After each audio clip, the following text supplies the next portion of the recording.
You know I got it. I pull up, I come around, make my rounds, it's my town. Like, you know I got it. Ay. When I'm round, they now, what's up now, this touchdown. Like, ay, niggas from city be hating, them niggas don't show me no love. Ay, it is what it is, cause I'm brushing my shoulders, walk off with a shrug. Ay, this shit is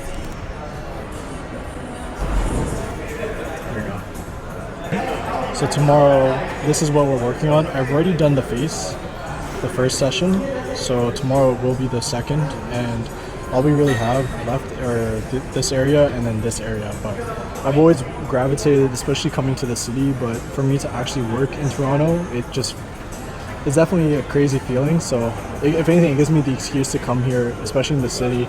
I don't come around here often, so for me to work in Toronto, I'm definitely going to be having a lot of fun with that. I'll tell you this much, every time, like everywhere in Toronto, I'm just always picking up like some overly priced coffee, like whatever this is, but it's still pretty good. So if anything better than Tim Hortons. So I've had someone ask me, like, do I use AI for some of my designs? I definitely do use AI in the sense that if there are some references that I feel have been overly used, or I cannot find a certain expression, pose, or angle, sometimes AI does come in as a resource and you could use that to your advantage.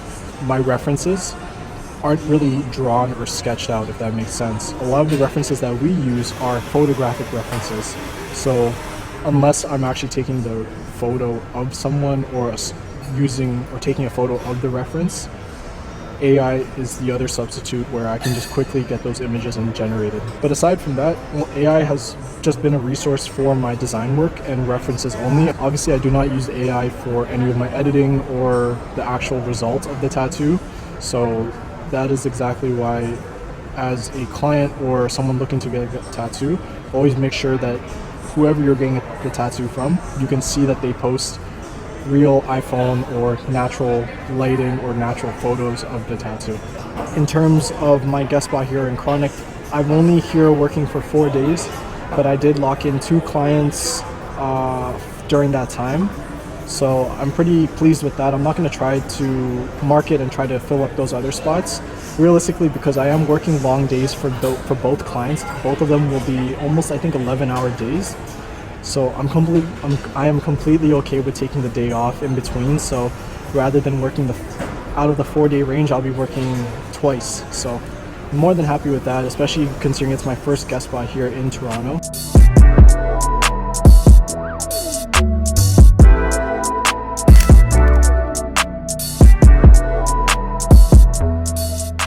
So I just finished the tour at Chronic. Unfortunately, I didn't get too much footage.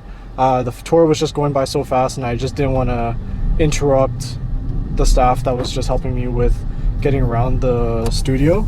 But it's a pretty dope spot. I'm going to be there again in a few weeks, just understanding the layout and knowing where everything is. My tattoo chair hasn't been stationed yet because it is still quite far. So I'll probably know where I'll be situated closer to the day that I guest spot. But so far it's a pretty dope spot, so I'm excited to see how that goes. We're starting pretty early today. I'm very excited. We're going to be working on this leg sleeve. As you can see, I'm still setting up, but my client is going to arrive in the next 30 to 40-ish minutes, but I do have lots of time to prep. Always, whenever I do any sort of design, I'm always looking for like a particular needle that I feel would do best. Not every tattoo I'll use the same needles, of course. That's usually a given. Today I'll be working with an opaque wash, and that particular set is the world famous Thomas Carly Noir set. It's one of my favorite opaque sets. I do want to get a lot better using it. I think opaques definitely are a little bit trickier to use than normal gray wash. So I got the top portion. I do have 2 different sizes, or 2 different stencils that I have to put together. So I got my 2 stencils right here. Gotta put them together. Let me show you what I'm talking about. So these are the 2 stencils. Again, this is the outer portion of that leg sleeve that we were working on. So I have them stenciled out right here, and let's just put it together.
I think that I've started my journey here as a tattoo artist in Hamilton, and there's nothing wrong with Hamilton, but for me to work somewhere closer to home, but also work somewhere that is more of a major urbanized area, especially like the bigger cities of Mississauga, Etobicoke, and Toronto. And today was the first session coming back.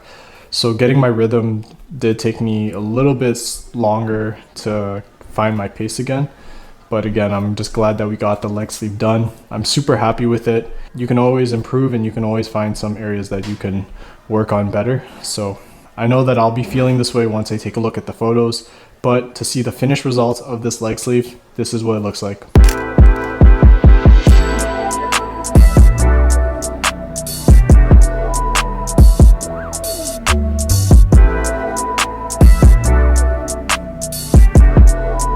I hope you guys did like this little vlog. This is ideally what a productive week looks like, especially with a tattoo artist. A lot of the time that we spend outside of the studio or outside of tattooing is all with admin work, designing, or catching up with clients. So there is a lot of back-end operations that is being taken place. Getting those reps and pumping out as much volume in the best quality that you can makes a huge difference in your work ethic, and also really builds your character as a tattoo artist. That being said, I am tired, but I hope you guys liked this little vlog. Yeah, I appreciate y'all. Thank you guys for the support, and I'll see you in the next video.